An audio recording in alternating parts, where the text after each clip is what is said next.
Hi, Mark Gilbert here. In this brief video, I want to look at the topic of democracy as a spiritual idea.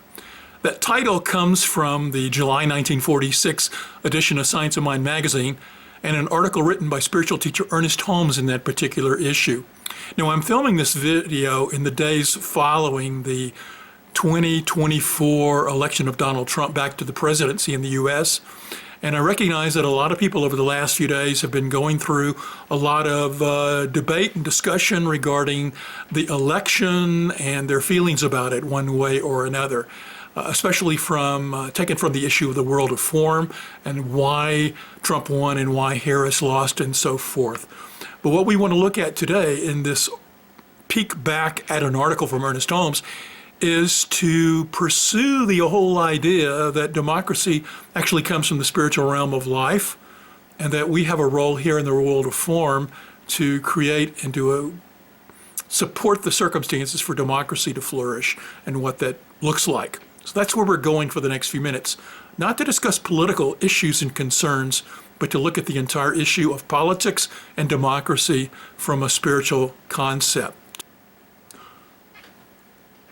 Before filming this video, I actually did a presentation for the New Thought Media Network for their Saturday morning Science of Mind conversation series on this article from Ernest Holmes, as well as some other content, and had interactions with folks who were viewing that live.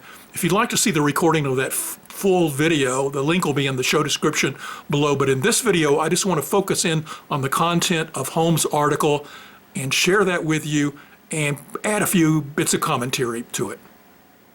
So here's the cover of the magazine, and here is the masthead for the particular article that Holmes wrote in that July 46 edition. And what we're going to do is drill down into a few of the quotes from the article and see what they might say to us today in 2024 and whenever you're viewing this video. Here's one quote from Holmes. He says that the men who wrote our Declaration of Independence were not only versed in history, they were spiritual philosophers, intuitively working out a plan for human betterment. They believed in a divine pattern for humanity and permitted their intellects to look upward long enough to catch a form from which this indivisible pattern. The document which followed, their inspiration, was divine as well as human. He added, the highest hope and the possibility of the greatest good ever set down on paper was a result of the deep yearning of these men toward the spirit, a sincere desire to make practical that which they conceived to be the ideal. But this vision itself, high enough though it was not enough. It was necessary that their vision, pointing the pathway to human freedom, have a framework of law and order that it might function effectively. Hence the Constitution of the United States, a necessary and effectual adjunct to the Declaration of Independence. The Constitution, a code of laws, however, followed the inspiration of the Declaration, which was the intuition of the divine presence. The vision was necessary to the spirit of man. The laws were necessary for his conduct. Let's pause there and think about what Holmes is telling us. And to do that, I want you to vision yourself as a spiritual being who is moving through this human experience. This is a point that we make a lot in my various videos. This picture that you see on the screen it outlines for you what I often describe as the three-layer cake in which we find ourselves. That we are living oftentimes in our world of thoughts, which is in the mental realm or in the mental vibrational energy. But above the mental realm is a spiritual realm, a realm through which we can draw insights and inspiration. But most of the time, our thoughts are focused on the material realm, because every day our senses are feeding into our awareness ideas and feelings and thoughts and judgments regarding what's going on around us in the material world. So as this spiritual being living in a mental realm, we can either look upward to the world of spirit, or we can look downward to the world of the physical and tell ourselves what is truth. We were originally come from spirit. We come from a sense of unity and oneness, and in God or the spirit or the all embedded itself into its creation. On this chart, you see that is the downward line of involution. Involution is the process by which spirit or God or the all embedded itself into its creation so that it could experience itself through us. So to a degree, We are individualized expressions of the one, of Spirit or God, and we are here for the delight of the divine, experiencing life for the divine. We have free will choice in the mental realm to choose our thoughts, and from our thoughts, our actions, but we also are on an evolutionary path back upwards, back into spirit, back into the spiritual realm. So we look downward, we feel like we're separate and apart from everything. We tell ourselves stories about the physical and material realm. We tell ourselves we're in competition with others, that life is this dog-eat-dog kind of world, when really we came and were born from unity and we're returning to unity in our consciousness. And in fact, the upward arc of evolution back to returning to knowing the truth of our source, that we're all one, is the very essence of awakening, the very essence of the spiritual path. The very essence of becoming an enlightened being is to return to an awareness of the underlying oneness of everything, and then living in the physical realm from that sense of oneness. So politics and democracy play a role in that. And what Holmes was saying in those initial quotes is that our forefathers, the ones who founded the democracy of the United States, were divinely guided by looking upward into the spiritual realm, guided into creating the idea of the Declaration of Independence, which was divinely inspired, but that divine inspiration also had to be followed by the Constitution, the laws, and the structure by which we form democracy in the physical realm. Simple way of saying this is that the Declaration of Independence was inspired by the spiritual realm, and that the Constitution, although inspired by the spiritual realm, was designed to have an impact on the physical and material realm of how we interact with each other as material beings in this physical world. So let's look at the rest of the quotes from Holmes in this article with that sort of three-layer cake idea in our mind: the spiritual realm, the mental realm, and the physical realm. In this particular quote, Holmes says, "In the Declaration, we have a concept of divine man, the personal, the individual, the dignity of the human soul, the inalienable rights of the human spirit, the fatherhood of God, and the brotherhood of man.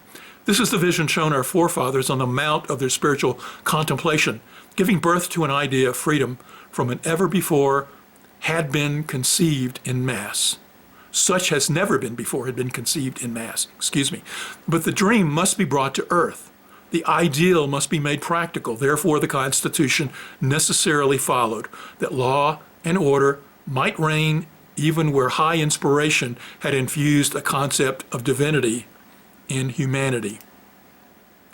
It is inconceivable to believe that these two documents were written merely by chance. They did not just happen. They were direct revelations of the nature of the universe in which we live. Of course, in the sense that revelation is not something imposed upon man by divine decree, but is rather a result of that lowly listening, which Emerson inferred is necessary if we wish to draw the divine into our intellects. In this particular quote, Holmes is calling us to recognize that in the spiritual realm we can listen from our human sense, from this human experience. Our lowly listening, as he quotes Emerson in this particular quote, says that we can turn upward and listen to the guidance. And how do we get that guidance? We get it through intuition. We get it through being quiet in the moment and listening to that divine still voice that's within us.